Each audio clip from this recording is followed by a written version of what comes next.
yun nga. Pero,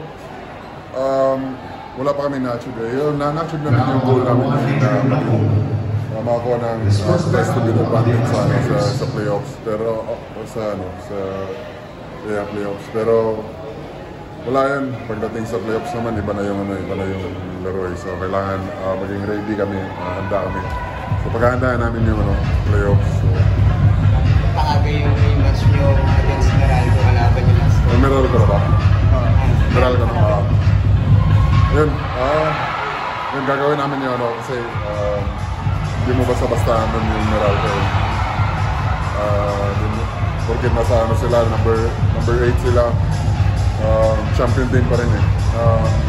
Huwag natin kalimutan sila yung champion sa conference na to. So, Dun man may dahil Meralco nga kalaban nyo, may konti bang gigil na talunin sila knowing last year natalo kayo? Wala.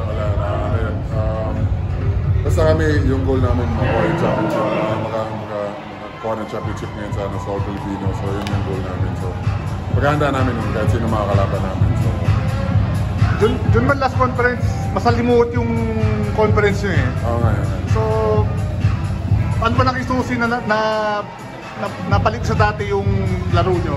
Number 1 seed pa kayo? Yun nga. Kasi credit din sa mga teammates ko. Kasi maganda yung practice namin sa practice namin. Maganda yung tinatakbo namin. So nadadala yun sa game. So nagkakaroon ng chance yung iba na makapaglaro. So ayun, maganda yun para sa amin. Kasi nag-gain din sila ng confidence. Kailangan namin sila sa playoff. Kailangan namin lahat ng players sa playoff. Okay. Okay?